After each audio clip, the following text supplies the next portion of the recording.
Sim, boa noite. É um prazer enorme estar aqui com vocês. Ah, sim, que bom. Vocês estão me ouvindo e são participativos, porque é, na pandemia a gente viveu esse momento de aula online e às vezes a gente ficava falando aqui sozinho, né? Ninguém respondia a gente. Então, já me deram um oi aí para eu saber que vocês estão me ouvindo direitinho. Estou super feliz, casa cheia aí, uma turma lotada, muito prazer. Eu sou Ana Richa, professora de português aqui da específica do IB Concursos. É, Espero que vocês fiquem com a gente aí nesse momento, essa prova, essa cobrança aí desse Enem dos professores, né? A gente já tem o Enem dos concursos e agora esse Enem dos professores. E em breve 100% realmente dos estados e municípios vão aderir a essa prova, né? Bom, comigo, aqui hoje, a gente vai de específica. A gente vai dar um gás para a parte de língua portuguesa, né? E para apresentar, vou me apresentar um pouquinho melhor para vocês, saio falando ali, né? Vou me apresentar para vocês. Quem vai ministrar essa aula sou eu. A prova é composta, né? Essa prova específica é composta por 50 questões. Então, assim, gente, para pensar. A básica tem 30, a nossa tem 50 questões de múltipla escolha. É, é uma prova densa, é uma prova pesada, exige uma preparação com acompanhamento, com direcionamento, com questões assertivas, que direcionam, inclusive, nesse conteúdo programático que é tão grande, tá? Podemos passar aí, então, Leonardo. Bom, quem sou eu? A minha formação é bem misturada, né? Eu tenho a formação acadêmica em letras, português e literaturas, pela Universidade do Estado, aqui do Rio de Janeiro. Sou pós-graduada, concluí os meus estudos na PUC, aqui do Rio. Me especializei em língua portuguesa para estrangeiros, então, ensino de língua portuguesa para os estrangeiros. Foi bem interessante que eu consegui olhar a nossa língua por uma outra perspectiva. Aspectos que, para a gente que tem a língua como língua materna, não se dá conta, né? Eles fazem, né, os estrangeiros, quando as pessoas estão aprendendo a nossa língua como segunda língua, as pessoas nos fazem perguntas que, às vezes, nós, como falantes nativos, não nos damos conta. E aí a gente acaba precisando estudar a origem de determinadas palavras, por que aquela expressão idiomática significa aquilo. Então, a gente vai muito para a parte cultural, quando a gente ensina a língua portuguesa para estrangeiros. Então, tem a parte técnica e tem a parte cultural também. Bom, paralelamente a isso, e eu acho que isso me deu bastante. Não, peraí, se eu falar. Paralelamente a isso, eu tenho uma formação artística, tá? E isso eu acho que me deu uma bagagem bem legal de literatura. Então, eu sou atriz também, tenho formação em teatro, participação em televisão, em preparação de elenco, né? Eu participei durante muito tempo de um grupo aqui no Rio de Janeiro que preparava elenco para cinema, para série. Então, a gente preparava os atores a partir de uma abordagem literária. Então, eu usava a literatura na preparação desse elenco. Isso foi bem interessante, esse momento foi bem interessante na minha carreira. E trabalho há 19 anos com preparação para vestibular, focando em Enem, banca do INEP, provas, aí a gente se baseia muito também no que está acontecendo no ENAD, e aí eu tenho quase 20 anos de experiência nessa área, ok? E umas fotos minhas aí atuando online, né, nas videoaulas. Eu trabalho no cursinho pré-vestibular aqui também no Rio de Janeiro. Bom, o meu Instagram está aí abaixo, caso vocês queiram se comunicar comigo. Além, claro, que vocês têm aqui da plataforma para tirar dúvida. Como é que vai ser esse curso, Ana? Vamos entender um pouquinho melhor como vai ser o curso? Vamos lá. Pode passar o slide. Eu falei para vocês que o nosso conteúdo programático, ele está bem longo, né? Bem extenso. Mas dá para a gente unir um pontinho, um tópico ao outro e trabalhar isso, né? 2, às vezes, tópicos numa aula só, porque a gente vai ver que está tudo interligado, né? Então, a gente tem as concepções da língua, as implicações do ensino da língua. Eu acho que eu tenho percebido no ENAD, e eu acho que a proposta da prova é muito em relação a como vai ser a aplicabilidade desse conteúdo em sala de aula.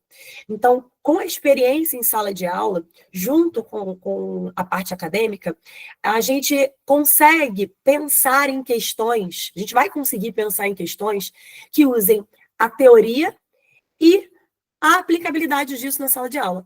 Como é que a gente vai ensinar aquela matéria para o aluno? Esse tipo de questão aparece no ENAD e provavelmente vai aparecer com mais frequência a partir do momento que o ENAD vai virar o PND, né?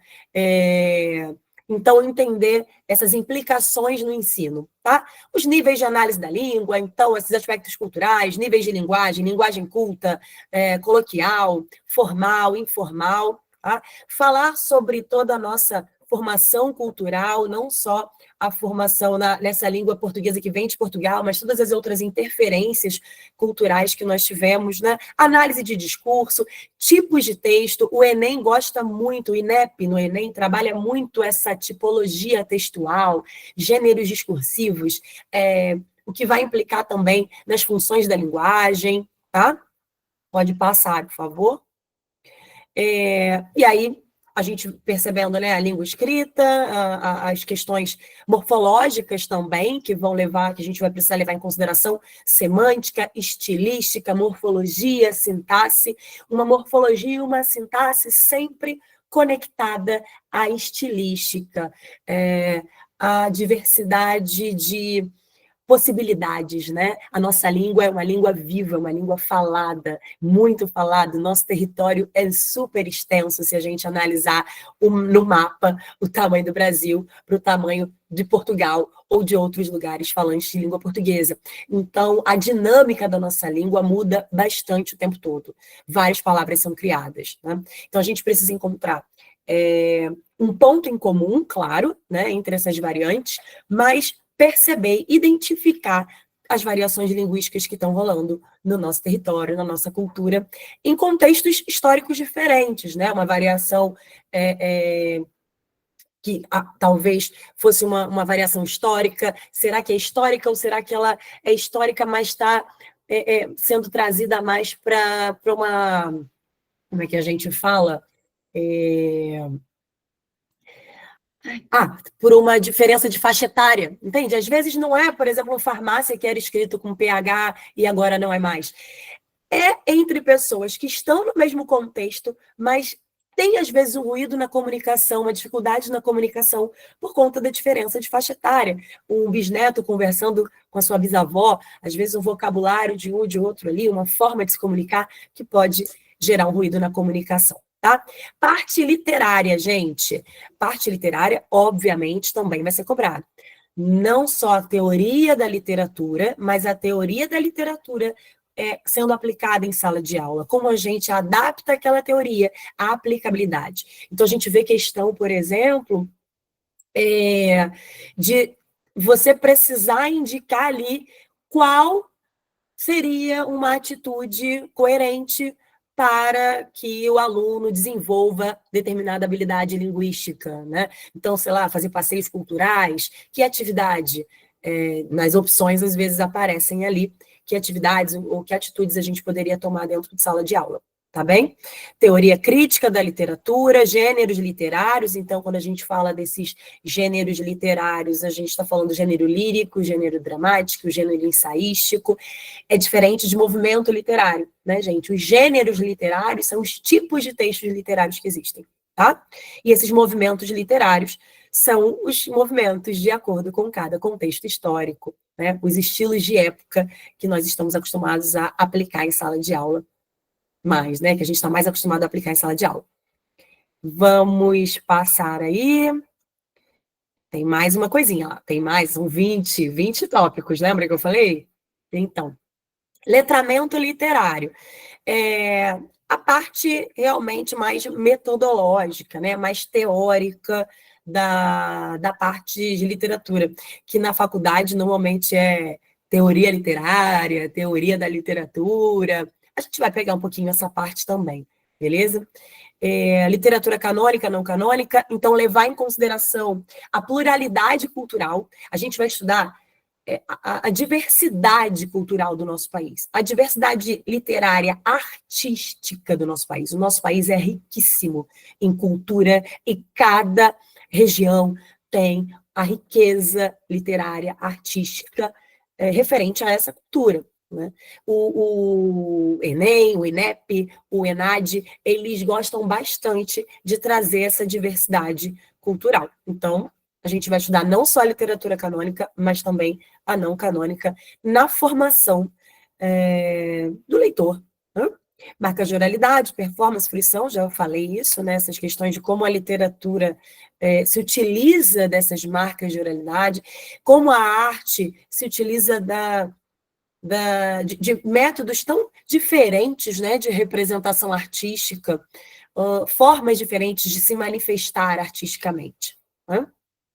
Interrelações da língua e da literatura com outras semioses. Então, a literatura dialoga, ela cria relações intertextuais com que aspectos dentro do nosso cotidiano, em que momentos do nosso cotidiano, em que aspectos da nossa vida, música, arte, literatura, cotidiano, como o cotidiano interage com a literatura, a arte imita a vida imita a arte, a literatura é uma arte mimética, né? Afinal, de mímica, de imitação da realidade, e a parte de interpretação de texto, né? A gente sabe que uma grande dificuldade hoje dos formandos, não só no ensino médio, mas infelizmente também no ensino superior, é a não percepção, né? A dificuldade de interpretação, interpretativa mesmo. Como nós somos alunos específicos de português, a gente está levando em consideração que, eu estou levando em consideração que eu estou falando com um público que tem essa habilidade cognitiva de argumentação, de interpretabilidade. Então, a gente vai se aprofundar um pouquinho nos processos argumentativos, né? E na formação crítica, numa leitura crítica, na percepção dos métodos argumentativos, na construção dessa leitura crítica. Então, a gente não só tem que ler e entender, perceber e interpretar o texto, mas a gente é especialista na língua. Então, a gente tem que dar conta de como foi a construção daquele raciocínio, quais foram as estratégias argumentativas usadas. Super importante. Tá bem, gente? Tá fluindo aí?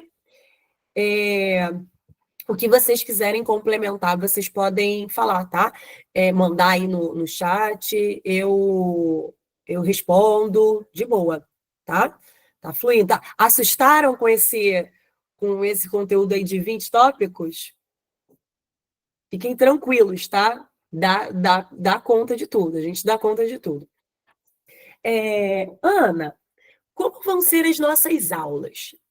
Organização da aula, como é que vai ser essa dinâmica da aula?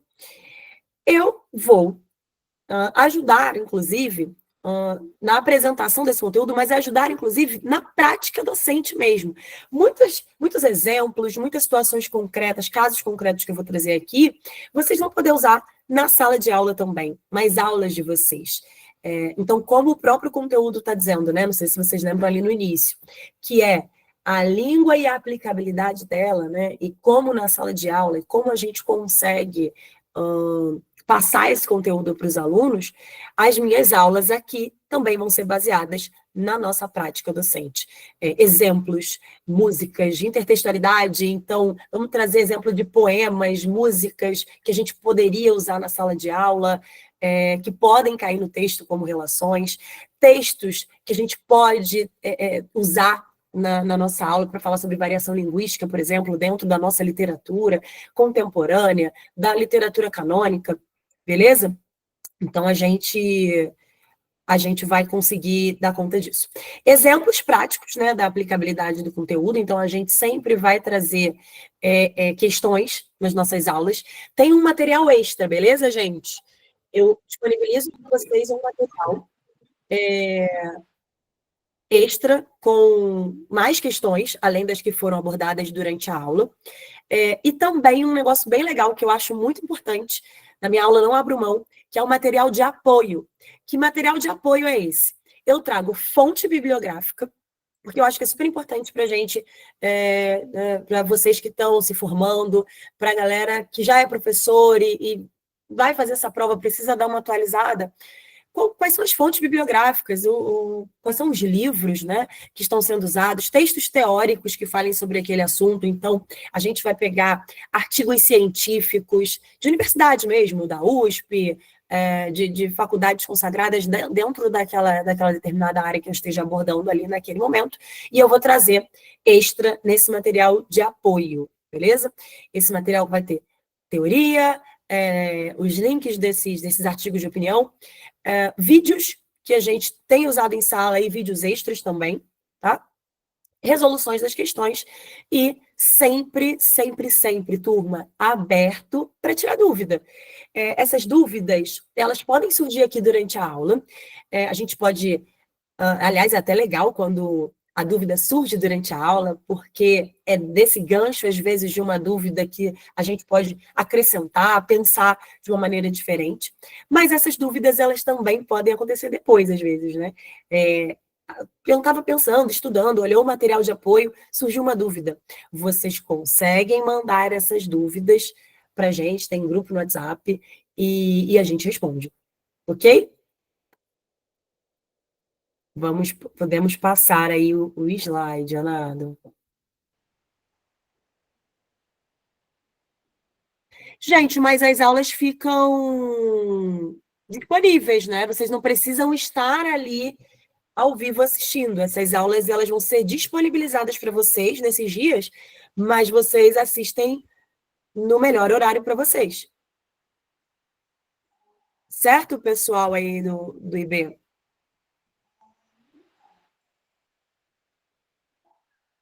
Ok? É isso, tá? São videoaulas. O pacote vai funcionar com as videoaulas, vocês enviando dúvidas, mais o caderno de questões, mais o grupo oficial, materialzinho sempre atualizado, esse material extra que eu vou enviar também, simulados, beleza? Simulados, e a nossa revisão final, que aí vai ser uma aula ao vivo também, igual essa, para vocês tirarem as dúvidas, beleza? Caso vocês tenham mais dúvidas sobre a parte técnica, é melhor vocês entrarem em contato com a central de vendas do IB, tá? Tem um número aí na tela para vocês. E a gente fica aqui com a parte específica, para eu tentar mostrar aqui para vocês um pouco como é que vai ser o nosso curso, beleza? Aí o QR Code também. QR Code, né? O povo chique fala QR Code. Fala QR Code, beleza? Tá aí na tela para vocês, para vocês verificarem. Gente, esse curso é super importante, assim, esse concurso é super importante, e eu estou achando muito legal nós temos pioneiros nisso, e ver tanta gente, aí 71 pessoas, né, online, porque daqui a pouco todo mundo vai aderir, né, o Brasil todo vai aderir, a gente já tem um percentual grande no nosso país de estados e municípios, e daqui a pouco, para fazer concurso mesmo nos estados e nos municípios, você vai precisar ter esse ENAD. Nós estamos passando aí na tela para vocês os aprovados, né? O curso é um curso sério, tem não só online, mas tem a estrutura física também dele. Quem se interessar, quem quiser assistir fisicamente, o online é legal que a gente consegue assistir de casa, a gente consegue atingir o Brasil inteiro, ajudar na preparação de pessoas no Brasil inteiro.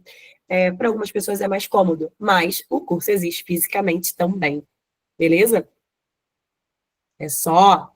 Cadê o QR Code? Vamos jogar de novo esse QR Code? Joga lá mais uma vez esse QR Code para o pessoal se animar e fazer a inscrição. É muito legal. Isso que eu estava falando é o seguinte: o que eu acho legal? A galera já está à frente do seu tempo, né? Tem muita gente que nem sabe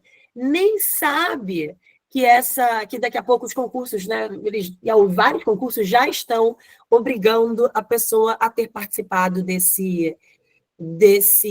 dessa prova.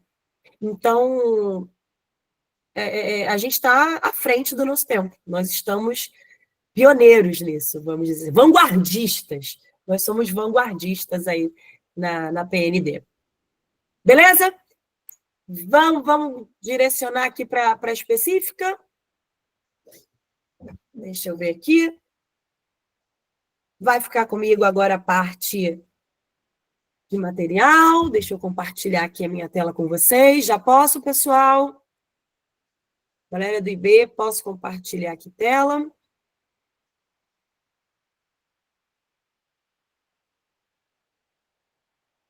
Ele ainda está apresentando. Vou substituir, hein?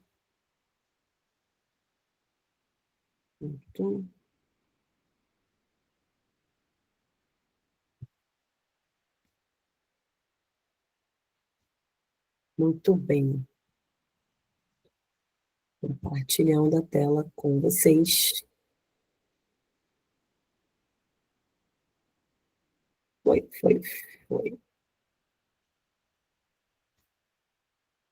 Uhum. Ok, gente. Bom, vamos começar, vamos ver aqui, gente, para quem perguntou, foi a Cléo, né? A Cléo perguntou se a gente resolveria a questão do ENAD. Já começamos com uma questão do ENAD, Cléo. Peguei uma questão discursiva, tá?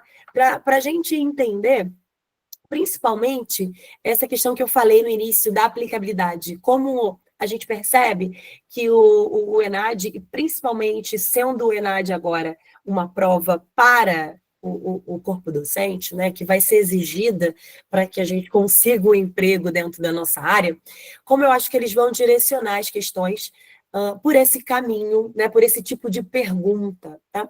Ainda que eles adaptem as questões de múltipla escolha, beleza? Deixa eu abrir aqui. Vamos lá. Primeira questão, nós vamos fazer o seguinte. A gente vai dar uma lida nesse enunciado, né? E eu vou resolver a questão e vou abordar a parte teórica, a parte de conteúdo. Mas eu vou abrir com essa questão para a gente levantar a discussão que eu quero aqui sobre o primeiro tema com vocês. Já é uma discussão bem polêmica. Vamos lá. Lendo o enunciado primeiro, tá bom, gente? Considerando as informações e os argumentos presentes nos textos 1 e 2, discorra a respeito da relação entre arte, cultura e censura. Eita lelê, hein? Eita lelê, que foi mexer, como dizem aqui na minha região, mexeu num vespeiro, numa casa de marimbondo. Arte, cultura e censura, a gente precisa entender o que o texto está falando sobre, mas a gente já sabe que tem polêmica aí em relação a censurar a arte de determinados grupos culturais, certo? À luz da ideia de liberdade artística garantida pela Constituição, então o próprio enunciado está falando sobre a garantia de liberdade de expressão, liberdade artística, que está lá na nossa Constituição Federal, na nossa Carta Magna de 88, certo? Então, discorra a respeito, fale tudo que você souber sobre esse assunto, né? Fale tudo que você souber sobre isso. Em seguida, apresente em seu texto 2 ações educativas que podem contribuir para minimizar, né, para mitigar essas tensões e garantir a liberdade artística prevista pela lei. Então, olha o que eu falei para vocês. Eles pediram aqui nessa questão 2 ações educativas, ou seja, o que a gente poderia fazer em sala de aula, né, na nossa escola, como professores, para poder diminuir essas tensões, ou seja, essa discussão, né, essas dúvidas que muitas pessoas têm em relação ao que é arte, quais são os limites da arte, será que a arte teria limite, não teria?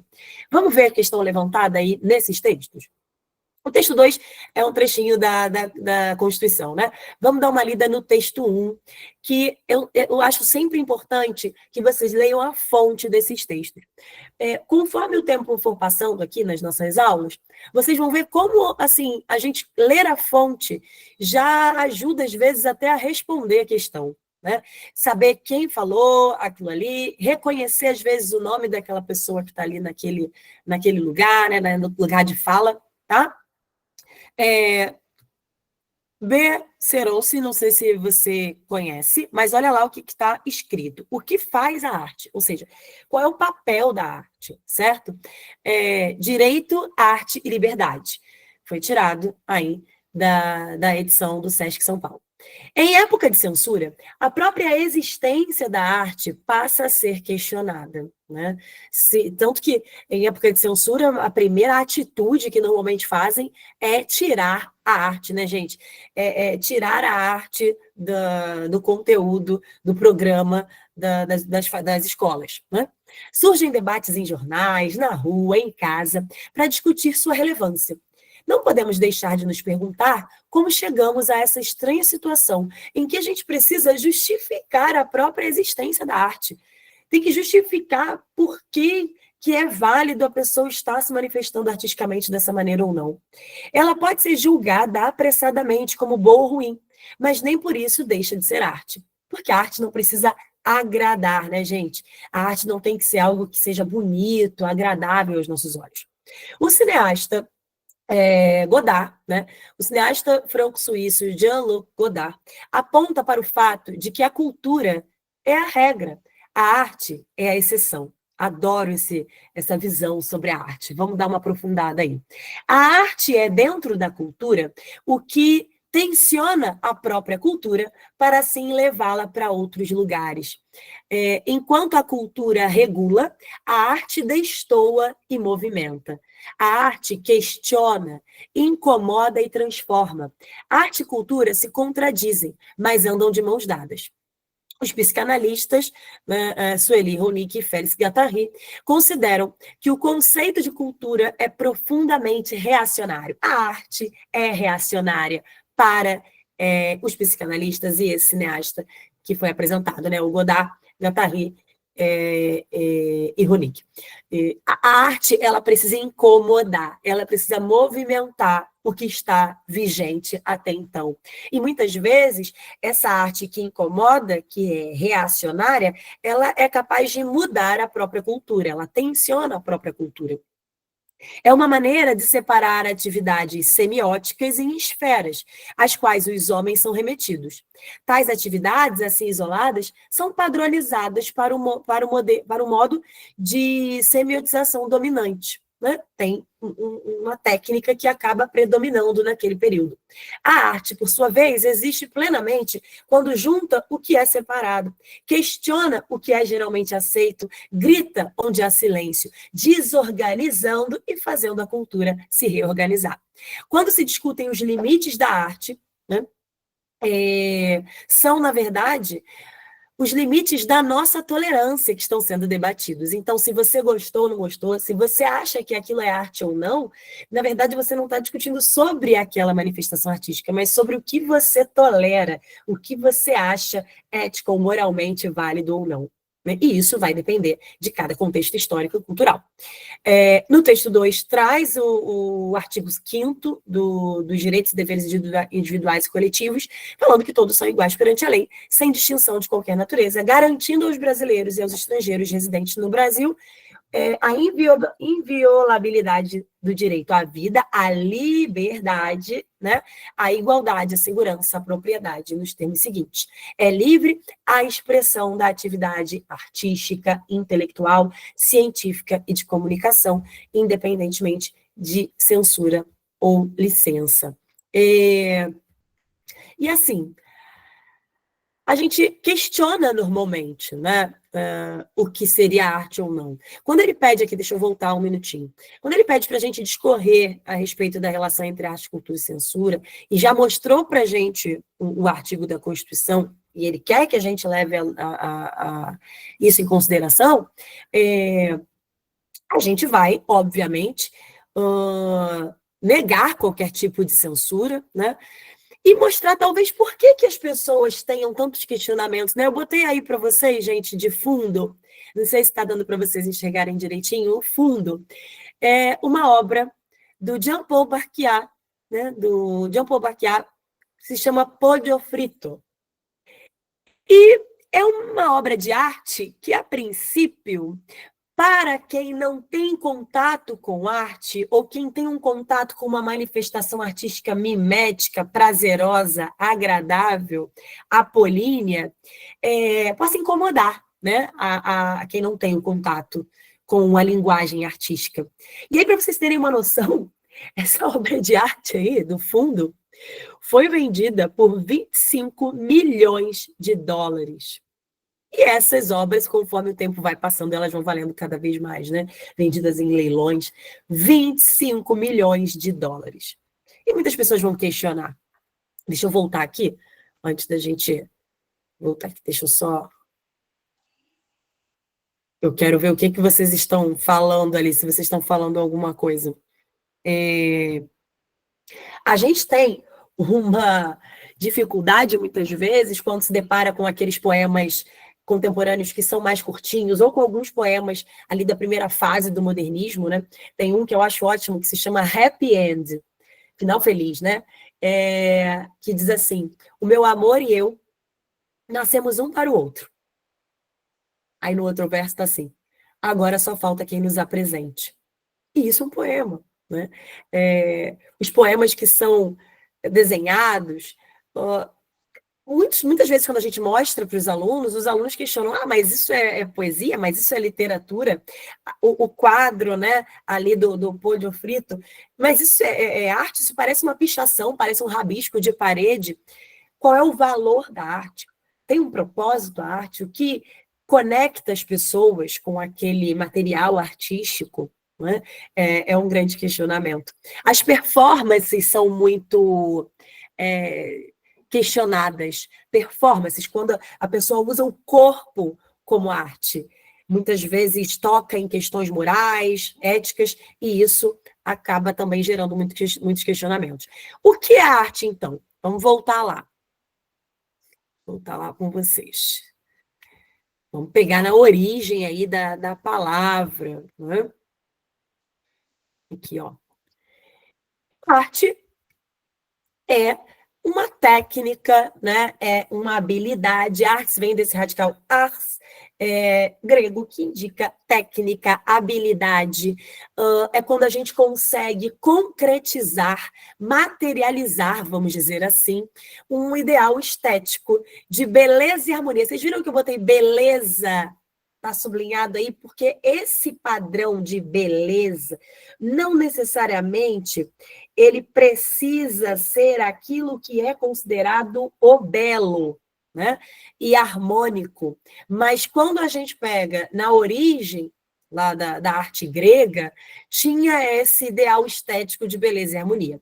Atualmente, a arte se mistura com tecnologia, há vários questionamentos sobre a tecnologia da informação e da comunicação, as IAs interferindo nas produções artísticas, né? Essa percepção de estética, né? Da palavra estética da origem grega, como a gente percebe, qual é a sensação, quais são as sensações, as sensibilidades, quais são os aspectos sensoriais que aquela arte causa na gente. E ainda que seja uma repugnância, ainda que seja uma aversão, ainda que você fique com raiva, não goste daquilo, sinta nojo daquilo, pronto, ela te tirou, ela te provocou a tal da catarse, né? Que é aquela identificação, é aquele momento que a arte te tocou de alguma forma e você se envolveu com aquele material artístico, com aquela técnica que foi utilizada, né? Eu estava preparando a aula e dei um passadão, assim, eu fiquei pensando nas polêmicas relacionadas a essa visão de arte, né? E eu lembrei da Yoko Ono, eu lembrei da Marina Abramovic, Marina Abramovic, o nome dela saiu ali sem um bezinho, tá? Abramovic, Marina Abramovic. O próprio Cult Piece da Yoko Ono, que eu vou comentar aqui com vocês, não sei se vocês já ouviram falar nessa performance, as duas primeiras aqui são artistas performáticas, né? O Cult Peace foi iniciado pela Marina Abramovic, e aí depois a Yoko Ono fez também essa manifestação. Mas a Marina Abramovic tem algumas performances bem polêmicas, né? Ritmo Zero, uma outra que ela ficava com a faca, passando a faca entre os dedos, enfim, usando o corpo ali no momento da apresentação. Né? E trouxe para vocês também algumas vezes que a arte foi censurada, aproveitando o link com a questão. O projeto de lei que tentou criminalizar o funk em 2017, repetindo a história do samba, né? O samba, não sei se vocês se lembram, mas o samba já foi crime no Brasil, já foi criminalizado. A pessoa que era pega ali com um pandeiro, com um cavaquinho, era presa mesmo, assim. Não podia, né? Mas não era só a manifestação, isso que é importante, a gente, por isso que eu falei que vários links ali do nosso tópico, do nosso conteúdo programático, né, estão interligados. Porque quando se tenta criminalizar uma manifestação artística, seja o samba, seja o funk, ou como estão tentando fazer agora também com o trap, né? Tentaram fazer também com o rap, lá na época dos Racionais, a gente percebe que há, na verdade, uma questão envolvendo racismo, preconceito social, né? Porque normalmente tentam censurar essa arte que vem da periferia, essa arte das classes sociais mais baixas, que funcionam muitas vezes como denúncia, ainda que inconsciente, para as mazelas sociais que estão ocorrendo com determinados grupos, né, da sociedade. Tá? Agora, quero falar um pouquinho com vocês sobre as performances. Eu vou fazer o seguinte, eu vou mostrar aqui para vocês essa da Marina Abramovic, primeiro. Eu vou seguir aqui a da Yoko. Eu já deixei aberto aqui. Vamos voltar aqui para... Vou mudar aqui a apresentação da tela.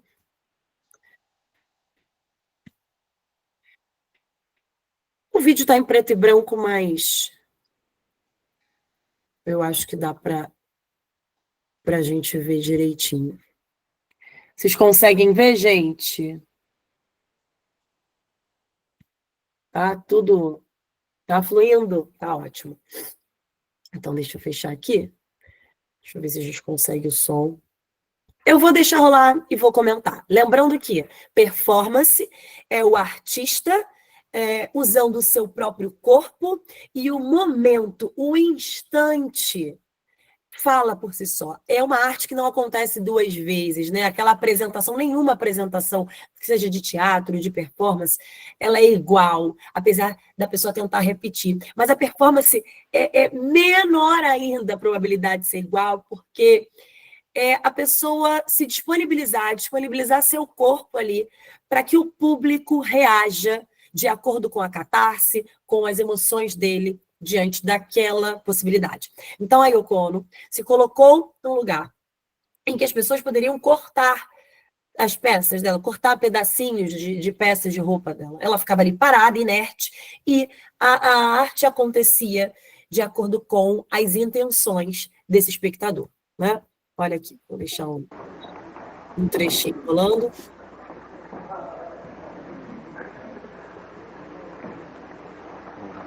Cada um chegava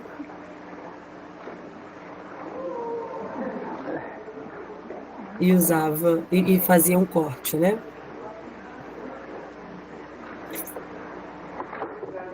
As pessoas começavam ali singelas pelo braço.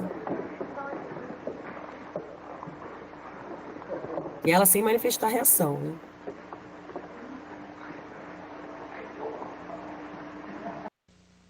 Vou pular. Ok. Singelo. Até que chegou um momento que rasgaram a roupa dela inteira, tá, gente? Foram... E aí muitas pessoas poderiam questionar, certo? Qual é o objetivo disso? Qual é o intuito? A gente precisa de um contexto, lembrar que ela é uma mulher, né, que é um corpo feminino. Isso é muito importante, a gente pegar essa intersexualidade, né? O corpo feminino sendo manuseado, manipulado, o corpo feminino sendo despido. Então, para a gente levar em consideração isso também. Ok? E deixa eu mostrar para vocês a Marina Abramovic. Parei de compartilhar? Parei, né? Peraí. A Marina Abramovic.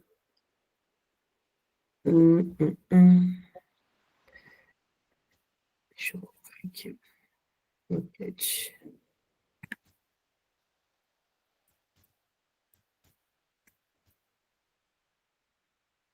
Ok, passei. Ah, já estava aqui já, exposto. Ai, desculpa aqui, gente. Vamos. Compartilhando de novo. Vamos lá. Aqui já foi um pouquinho mais desesperador no projeto da Marina, porque ela ficou 6 horas, por 6 horas, ela vai explicar aqui. Eu separei um TED que ela explica como foi isso. Deixa eu mostrar aqui. Deixa eu só dizer para vocês mais ou menos como é que foi antes da gente compartilhar. Ela fica por 6 horas exposta diante de várias ferramentas numa mesa. Tesoura, faca, gilete, canetinha, maquiagem, inclusive uma arma que tinha em cima da mesa, uma arma com uma bala, para que as pessoas fizessem o que quisessem com ela durante essas 6 horas. E o interessante é que ela se permitia, e as pessoas sabiam que durante aquele período ela permitiria que fizessem qualquer coisa com seu corpo, e como as pessoas vão demonstrando o seu instinto violento, né?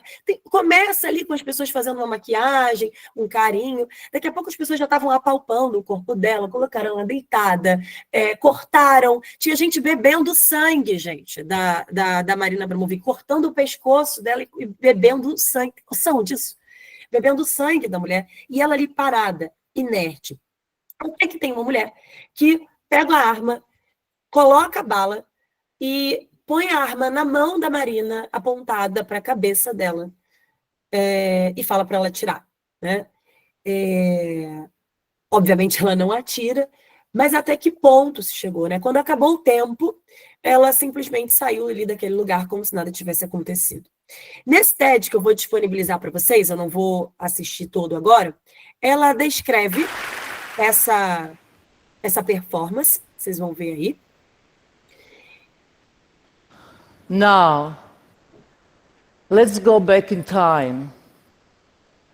It's 1974. There is the gallery somewhere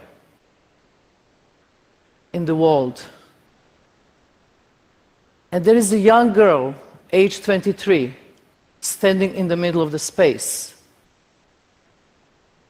In the front of her is a table. On the table, there are 76 objects.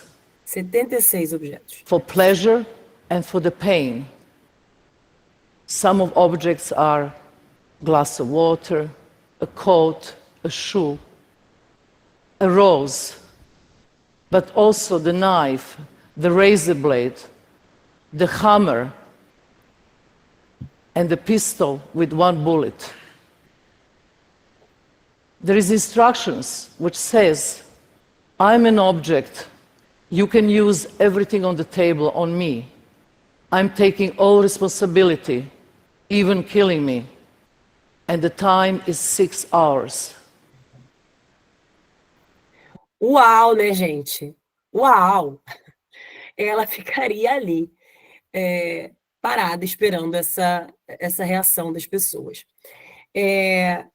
ela fala sobre a dificuldade, aconselho vocês a depois assistirem o texto todo, mas eu quero parar aqui, eu vou dar um pulinho para ela falar sobre a performance, porque isso cai na prova, tá? Performance. Vamos lá. Eu acho que muitos de vocês talvez estejam se perguntando, a partir desse momento, qual é o intuito dessas performances. E a gente vai voltar lá para a questão, vamos voltar lá para a ideia da arte, do papel da arte, tá bem? Vamos lá. Welcome to the performance world. First of all, let's explain what is the performance. So many artists, so many different explanations, but my explanation of performance is very simple. Performance is mental and physical construction that performer make in a specific time in a space in the front of audience, and then energy dialogue happen. The audience and the performer make the piece together. And the difference between performance and theater is huge. In the theater, the knife is not the knife, and the blood is just ketchup. In the performance, the blood is the material, and the razor blade or knife is the tool. It's all about being there in the real time, and you can't rehearse performance because you can't do many of these times things twice, ever. Gente, isso é puro conteúdo teórico, né? O que ela está trazendo para a gente é um puro conteúdo teórico da diferença entre as linguagens artísticas. E a performance, mais do que o teatro, é a que causa mais polêmica normalmente. Música e performance, atualmente, são as manifestações artísticas que mais são censuradas, beleza? Porque elas são mais difíceis da gente entender ou captar a mensagem, ou talvez perceber, né? Porque não é entender, né? Não é racionalizar, senão perde sentido da arte, mas de perceber, sentir. Lembra que eu falei sobre arte, a questão da estética e a questão da sensibilidade? Tem gente que acha que tem que ser agradável, que tem que ter sempre uma sensação boa. E foi o que ela falou. Traz sensação de dor, mas trouxe sensações de prazer, mas também traz sensações de agonia, de dor. Tanto para quem está assistindo a pessoa que está fazendo ali, que está praticando, quanto aquela pessoa se percebendo, né, tendo prazer em provocar a dor no outro. Então, esse é o papel da performance, é trabalhar no campo do emocional e não do racional. E quando a gente tem uma sociedade, respondendo a questão ali, quando a gente tem uma sociedade que fica pautada apenas no racional e não no sentir, não está acostumada com o sentir, a se sensibilizar, não vai entender esse tipo de arte que não é agradável. Então, o que a gente deve fazer como escola, como corpo docente? Se familiarizar, levar essas pessoas, levar os alunos a museus, a se familiarizarem com essa linguagem artística, a produzirem, a colocarem as suas manifestações, a manifestarem emocionalmente as suas questões, trazerem participação, trabalhos, né, envolvendo manifestações artísticas de acordo com o campo emocional daquele aluno. Isso em sala de aula, trazendo exposição para a escola, abrindo para as famílias. Isso poderia servir de resposta para a questão. Abrindo não só para os alunos, mas para toda a comunidade escolar. Então, expor os trabalhos, as manifestações artísticas desses alunos para a família, para a vizinhança, para que toda a comunidade escolar passe a interagir com esse tipo de linguagem, né? Só mais um pouquinho aqui para finalizar a fala dela nessa apresentação. Which is very important, the performance is, you know, all the human beings are always afraid for very simple things. We are afraid of suffering, we are afraid of pain, we are afraid of mortality. So what I'm doing, I'm staging this kind of fears in the front of audience. I'm using your energy. And with this energy, I can go and push my body as far as I can. And then I liberate myself from these fears. E assim eu me liberto desses medos. E assim a gente passa, né, a ter uma sociedade aqueles que estão familiarizados com esse tipo de linguagem, a uma sociedade que se liberta desses medos, que encara esses medos, que percebe quais são os medos, que percebe o que ela tem de pior ou de melhor dentro dela mesma, né? Dentro de si mesmo, e consegue viver de uma maneira mais consciente. Então é o puro suco da filosofia, né, gente? O puro suco da sociologia e da filosofia. Mas a sociedade não está preparada para isso aí, não, né? E trazendo a questão do projeto de lei, como eu falei para vocês, eu disponibilizei esse link também. Em 2017, quase que o funk virou crime também, né? Manifestação de funk, baile funk. E aí eu vou ler esse iniciozinho aqui com vocês da matéria, que eu achei bem interessante, fazendo a comparação com o samba. O sambista João da Baiana tinha problemas com a polícia quando andava com seu pandeiro pelas ruas do Rio de Janeiro. No início do século XX, ele foi preso várias vezes com um instrumento musical na mão. Na época, sambista era sinônimo de criminoso. E aí a gente para pensar. Hoje em dia, no Rio de Janeiro especificamente, a gente tem um sambódromo. Hoje em dia, o samba é uma das marcas culturais do Brasil. Hoje em dia, a gente tem as escolas de samba. E há um tempo atrás, não é tanto tempo historicamente falando assim, era crime e sambistas eram presos, né? Então, esses conceitos de o que é uma arte valiosa, canônica, marginalizada, eles variam de acordo com o tempo, isso também é pura teoria, e normalmente estão associados à cultura da periferia. Tranquilo, gente? Tá fluindo? Eu vou continuar aqui, tá? Vou continuar aí um pouquinho da nossa aula mais. Beleza? Tá fluindo bem? Podemos? Vamos lá, então. Vamos voltar lá para o slide.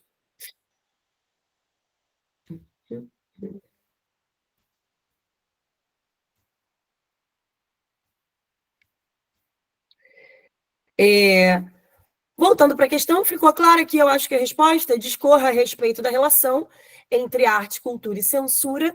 Essa censura normalmente ocorre, né, ou por conta de uma falta de conhecimento, né, um preconceito, um conceito pré-estabelecido sobre o que seria arte, muitas vezes associando a arte à beleza e ao que é agradável, e arte não precisa agradar, ela precisa, como o próprio texto disse, da questão, precisa subverter, questionar muitas vezes o padrão, e por isso nem sempre ela vai ser receptiva, né? Ela vai ter uma receptividade. E, falando sobre essa estética da beleza, quando a gente se aprofundar na nossa aula de arte especificamente, eu vou abrir justamente para a gente falar sobre isso, sobre o que é a estética da beleza, dando uma passada aí sobre, na filosofia, tá?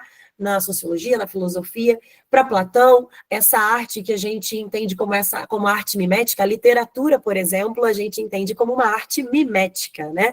Uma arte que imita a realidade, que traz a ilusão da realidade, que foi o que ela falou sobre o conceito do teatro, né? O gênero dramático, por exemplo, segundo aí a ideia de Platão clássica, é a imitação da realidade. A arte estaria ali para ser uma ilusão da realidade. E a natureza, ou seja, a realidade, seria muito melhor do que essa imitação, né? O que a gente pode fazer até trazer um paralelo aí para as redes sociais, né? Porque a realidade, olha isso, gente, que interessante. Estou pensando aqui agora, tá? Pensei agora. Para Platão, a arte imita a realidade, imita a vida real, ela tem essa potência de mimesis, mas a realidade sempre seria mais perfeita. Olha que interessante, fazendo um paralelo com esse mundo das redes sociais, né? A vida das pessoas se tornou um reality, uma série. A vida das blogueiras, dos blogueiros, virou um seriado. As pessoas ficam acompanhando. E muitas vezes as pessoas acham que estão acompanhando a realidade, né? Mas aquilo não é a realidade. Aquilo é a vida forjada, é a ilusão da realidade. Por mais que seja a vida daquela pessoa ali, a partir do momento que ela está filmando, que ela está mostrando, que virou uma publi, né, que virou uma publicidade, aquilo passa a ser uma ilusão da realidade. Só que olha que bizarro, agora eu estou pensando aqui, o que dá também uma questão legal envolvendo tecnologia, né? Qual é o problema, então, dessa ilusão da realidade vindo, né, advinda da rede social, da tecnologia? Ela é forjada, então ela é muito mais bonita. O problema é que muitas vezes, quando essas pessoas se deparam com a realidade, ela não é mais perfeita como era para Platão. A realidade, ela tem problemas, né? A realidade não está com filtros, a realidade não está mascarada, organizada, preparando aquela mesa posta, bonitinha, né? A realidade agora, ela não é mais perfeita. Pelo contrário, a mimética, né? A imitação, a ilusão é mais bonita, é melhor, trazendo aquela história, desconfigurando ou reconfigurando o mito da caverna de Platão, que vocês já devem ter ouvido falar. Né? A história do mito da caverna de Platão, as sombras disformes que os prisioneiros veem ali dentro daquela caverna são sombras disformes. Eles acham que são ótimas, que são lindas, é o que eles têm ali para entreter, mas elas são sombras disformes. E quando eles se deparam, né, quando eles saem daquela caverna e se deparam com a realidade, eles acham muito mais bonito. O problema agora é que não, é o contrário. Essas sombras, elas não são mais disformes, elas são sombras forjadas, cheias de filtros, né, filtradas. Tranquilo? E aí, a realidade não é mais tão perfeita assim, tá? E a gente vai dar um passadão pelo Kant, falando dessa beleza, a beleza está na harmonia, o prazer e naquilo que nos dá satisfação. O Hegel já vai trazer essa arte como um poder de transformar a realidade, tá?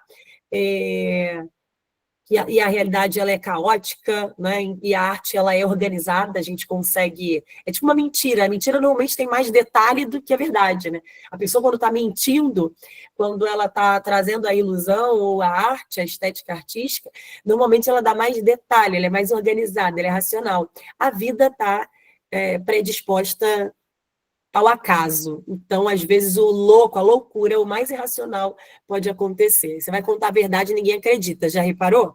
Que às vezes a gente conta a verdade e ninguém acredita, mas uma mentira bem contada, todo mundo acha legal. Por aí, tá? E a gente vai fazer mais uma questãozinha. Afinal, para que serve a arte, então?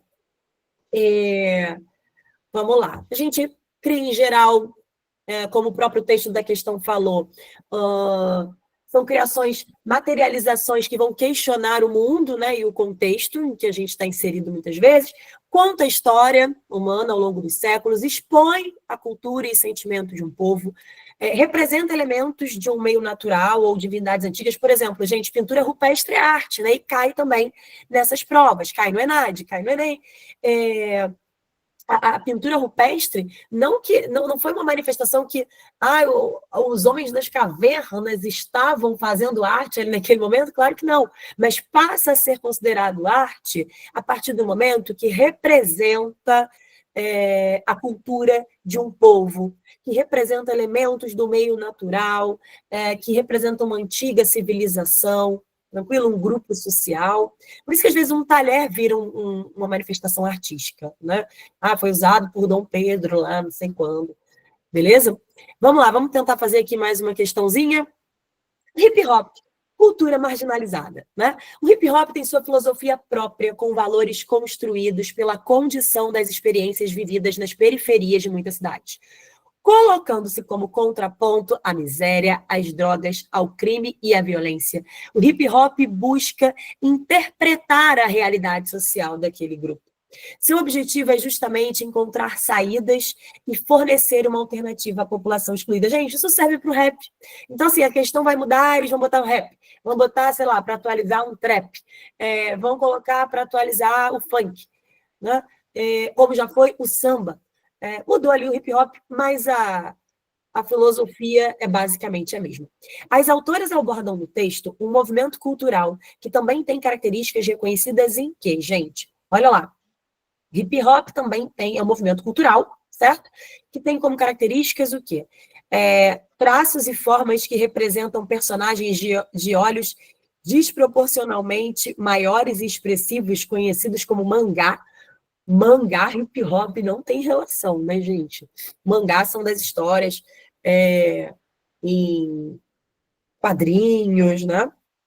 é outra pegada, tem um aspecto cultural asiático, tá? É outra ideia. Nas formas de se vestir e de cortar os cabelos com objetivos contestadores à ordem social próprios do movimento punk, o punk ele tem mais a ver ali com o rock, né? O hip hop ele tem tanto. Não vou falar muito, não, vou deixar vocês. Nas frases e dizeres de qualquer espécie, rabiscadas sobre fachadas de edifícios que marcam a pichação. Muito cuidado, que aqui, às vezes, muita gente marca essa opção porque está se deixando levar por pensamentos preconceituosos também. Olha o que ele está dizendo, cuidado que ele falou de pichação. O hip hop ele está associado normalmente aqui, gente, ao grafite. Então, existe uma diferença entre grafite e pichação. Pichação. Oi, professora, boa noite. É a tela, é o slide, você não mudou. Não mudei? Então, peraí. Nesse do que é arte, vocês não estão vendo ele, é isso? Esse da questão, tá lá na performance que tem as imagens. Ah, tá. Professora, no material também não está a questão. Tá, tem sim essa questão. Não, no material, porque essa questão aqui está no slide. Tem outras questões lá para vocês. Essa aqui vai ficar nesse material, tá bem? Tá aqui. Agora tá compartilhando essa tela? Vamos ver? Foi? Me deem um joinha aí, gente, um ok. Estão vendo? Ótimo. Perfeito. Vamos lá. Essa questão, eu acho que eu só coloquei aqui no slide mesmo. Não sei se ela foi para lá, não. Essa aqui eu acho que está aqui só no nosso material. Eu coloquei mais questões lá no material para vocês, tá? Mas vamos lá. Voltando, então. O hip hop, ok? Vocês captaram a ideia, né? Falei para vocês que a relação dele é com grafite e não com a pichação. A pichação, sempre que associar pichação, hip hop é pichação é sempre pejorativo, tá, gente? A arte mural, a gente chama de arte mural. A arte mural que vai ser reconhecida, ainda que seja periférica, ainda que seja uma manifestação cultural que muitas vezes é marginalizada, é o grafite. Tranquilo? Tem o Cobra, né, que é super famoso aí no grafite, e outros artistas também do grafite. Então, quando eu falo pichação ali, não, tá? Nos movimentos, então, leves e sincronizados com os pés que deslocam o dançarino, denominado moonwalk, deu uma coisa... Esse aí é oh, gente, como é que é o... Lá... Oh, meu pai, esqueci o nome do... É Michael Jackson! Michael Jackson é pop, gente. Michael Jackson é do pop, não era do pop, não é do hip hop. Bom, sobrou para a gente a letra E. Vamos ver o que aconteceu aí na letra E, se é ela mesma. Tudo indica que sim. Declamações rápidas e ritmadas. Perfeito, hip hop né? Tem a disputa ainda de rap, de hip hop, é rápido, ritmado, com alturas aproximadas, mais ou menos tendo o mesmo ritmo, né? Características também do rap. Perfeito, associou o hip hop ao rap. Beleza? Moonwalk eu adorei, gente, porque foi lá no... Não tem nada a ver, né? Moonwalk é aquele passinho para trás que o Michael Jackson fazia, né? Tranquilo? Dúvidas? Vamos Essa seguir. questão, Fala, amor. Essa questão, no momento que você começou a apresentar o slide, você já tinha ido antes, porque mesmo que você tivesse falado, não teria como nós termos acompanhado, já que não estava sendo apresentado. Eu li, eu estava lendo, mas não tinha no slide, era isso que não estava aparecendo? o ano que a partida entendeu, acredito. Então ficou os itens anteriores e o próprio comando da questão, sem, aqui na minha visão, sem conexão, já que não estava sendo exposto, sabe? Não sei se os colegas conseguiram compreender bem, mas quanto a isso eu posso... Não, claro, pode falar, porque não estava aparecendo, né, o texto. Eu estava falando ali e eu achei que o texto estivesse aparecendo, mas não estava. Ele fala na questão sobre o hip hop ter uma filosofia própria com valores construídos pela condição das experiências vividas nas periferias. Então, eu falei antes com vocês sobre o funk, sobre o samba, né? Falei com vocês sobre o rap, sobre o trap, que agora também tem um projeto de lei para criminalizar, e o hip hop ele está nesse campo, né, das experiências periféricas das cidades, certo? Eu não estou ouvindo, tem alguém falando aí comigo? Tá? Foi? Aí ele diz assim, colocando-se como um contraponto à miséria, às drogas e ao crime e à violência, o hip-hop busca interpretar essa realidade social. E muitas vezes ele vai trazer isso como temática, né? A miséria, a droga, o crime e a violência, porque essa é a realidade que essa pessoa está vivendo. É muito difícil a pessoa estar vivendo numa realidade de miséria, de droga, de crime, de violência, e falar sobre o pôr do sol no entardecer em Iracema, sobre o Pão de Açúcar, né, o Corcovado, aqui no Rio de Janeiro. Se a pessoa está vivendo ali, como fazia muitas vezes Vinícius de Moraes, Tom Jobim, artistas incríveis, mas eles falavam sobre a realidade que os cercava, né? Enquanto a galera que está ali no hip hop, no funk, no rap, no trap, no samba, como nasce da periferia também na sua origem, vai trazer essa realidade social como uma forma de interpretar essa realidade. Tranquilo? Seu objetivo... Isso. E o objetivo é justamente encontrar saídas e fornecer uma alternativa a essa população. Então, essas opções que nós lemos, elas trouxeram referências que não se associavam ao hip hop, né? A primeira falando ali do mangá, o mangá não tem relação cultural com o hip hop. A segunda falou do movimento punk, ou seja, mais relacionado ao rock, né? A letra C falou ali sobre a pichação, muita gente iria na letra C, mas lembre-se de que apareceu pichação, gente, é pejorativo, não é legal, não é o que a gente vai marcar. Agora, associar o grafite, sim. A arte mural é o grafite, a pichação é o rabisco, ok? O Moonwalk, que é do Michael Jackson ali, do pop, e aí a letra E, mais aconselhada, já que fala das declamações rápidas e ritmadas. Beleza?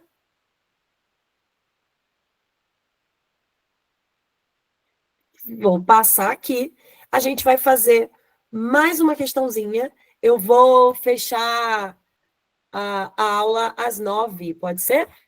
Vou fazer mais uma questãozinha. A gente vai falar sobre um outro aspecto aqui. E a gente continua aqui. Agora eu quero entrar em outro ponto, né? Outra aula.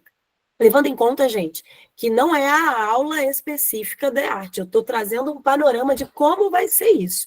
Na aula que a gente falar só sobre arte, eu vou me aprofundar na parte técnica, teórica desse item, ok? Trazendo agora uma outra questão, uma questão do ENAD, né? Essa está no material.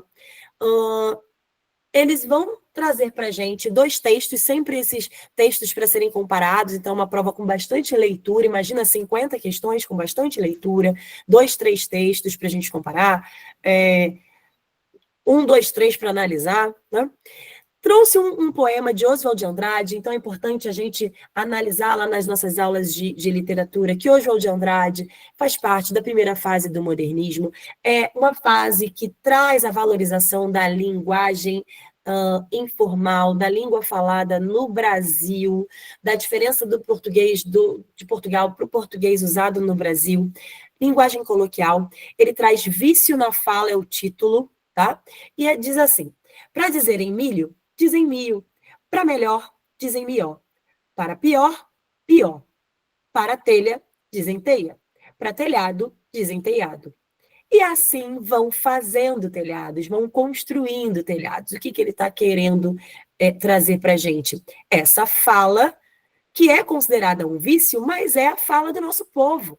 É a valorização da linguagem local. Então, mio, mió, pió, teia, telhado, assim a gente vai construindo os nossos telhados, ou seja, metaforicamente, a gente vai construindo a nossa cultura, ok? Construindo os nossos aspectos, a nossa bagagem linguística cultural. Poema de Beco, de Manuel Bandeira, também do modernismo, também primeira fase do modernismo, com o mesmo... O slide não passou. Ué, gente, mas agora, realmente, porque eu estou compartilhando... Não passou? Não, aqui para mim está aparecendo a questão que você colocou anteriormente. Mas estranho. Está sendo Será que compartilhado, só ela não está passou compartilhado, no slide. gente? Isso, Tá preso no usando slide, qual? né? Oi. Porque na 5, no 5. Aí você está na questão 6 do slide 6 aí. E ainda está Sim, mostrando. entendi. Mas é porque eu estou lá no compartilhando a janela, compartilhando o slide, estava lá compartilhado. Tirei e vou botar de novo, tá bom, gente? Vamos lá. Eu tô acostumada a dar aula com o Meet, porque realmente agora aqui eu não sei o que aconteceu. Vamos ver aqui. Deixa eu ver se agora... Eu estou compartilhando, eu não quero. Eu quero passar o slide, eu quero que ele vá, né? Não é para ficar parando. Foi lá? Vamos ver agora. Eu vou fazer um teste aqui de passar a página e vocês vão me dizer. Eu vou voltar e vou passar, vocês vão me dizer se foi. Deixa eu ver. Que era para ir normalmente, né? Voltou para o anterior? Não. Então, Está cada no vez que slide. eu passo o slide, agora está na questão 12 ainda, né? Sim. Não sei o que aconteceu, não. Mas, enfim, a gente vai, eu vou e volto. Agora eu já sei qual é o problema, eu consigo resolver, dar o meu jeito aqui. Vocês estão vendo, então, agora, questão 12, tá lá o poema que eu falei, Vício na Fala, do Oswald de Andrade. E no texto 2, do Manuel Bandeira, que é um autor do modernismo também, né? Tá lá dizendo o seguinte, poema de Beco. Que importa a paisagem, a glória, a Bahia, a linha do horizonte? O que vejo é o beco. Primeiro que a gente já tem uma linguagem, gente, Manuel Bandeira, poeta, né? Numa linguagem que, olha a estrutura desse texto, parece poesia, gente? Não parece poesia, né? Parece uma linguagem narrativa. Então, a gente já começa a perceber aí várias matérias dentro dessa questão. A gente vê variação linguística, a gente vê domínio de tipologia textual, de gênero literário, porque nesse texto 2 eu estou vendo que é um poeta, é um poema, mas está com travessão, uma pergunta, uma narrativa, um narrador, com discurso direto, ou seja, típicos de um texto narrativo, dentro de um texto lírico.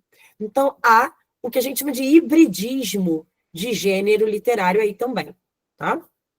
Vamos lá. A partir da leitura dos textos acima, avalie as afirmações a seguir. No texto 1, traços da oralidade foram adotados não apenas como recursos estilísticos. O que é estilístico? Diferente, para trazer uma diferença. E o recurso estilístico é todo e qualquer recurso que a língua oferece para causar determinado efeito de sentido. E se o efeito de sentido é valorizar a linguagem local, trazer essa marca de oralidade é uma forma, é um recurso estilístico para gerar o efeito de sentido desejado. Até aqui, tudo bem. Então, não só usado como recurso estilístico, mas também como um instrumento de legitimação de variedades linguísticas do Brasil. É uma ótima opção, né? legitima uma variedade linguística. A linguagem coloquial, aquela que não segue a norma culta, e é isso que é valorizado pelos modernistas, principalmente de primeira fase. No texto 2, a simplicidade da linguagem e o desequilíbrio métrico dos dois versos consubstanciam a própria perspectiva do sujeito poético. Então, nesse texto 2, a linguagem simples, né, uma linguagem típica de um texto narrativo, com um vocabulário que a gente chama de termo apoético, que não é comum ser encontrado, né? Beco não é uma palavra comum da gente encontrar nos poemas clássicos, né? Desequilíbrio métrico, ou seja, é um poema, mas não está seguindo métrica, pelo contrário, parece uma linguagem narrativa. Consubstanciam a própria perspectiva do sujeito poético, do eu lírico, de ele é eu lírico ou é um narrador, né? É um personagem, é um narrador, é um eu poético.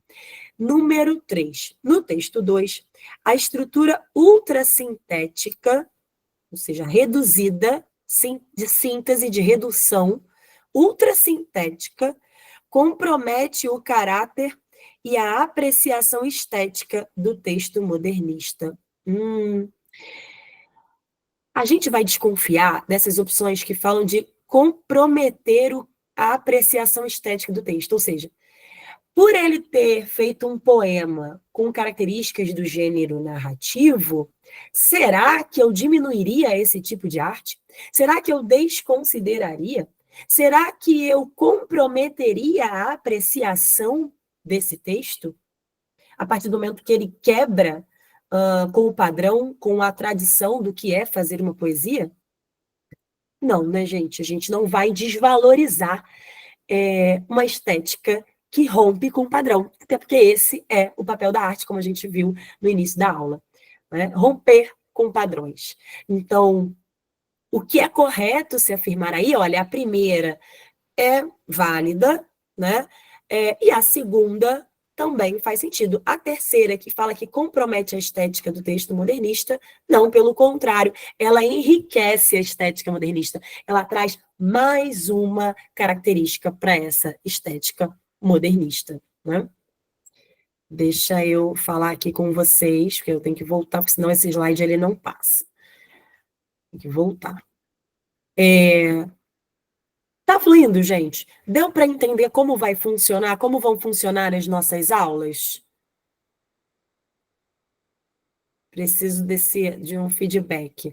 As aulas vão funcionar dessa forma. A gente vai trazer questão, só que eu vou trazer o conteúdo relacionado a essa questão. Então, por exemplo, nessa segunda questão, um conteúdo que a gente vai falar de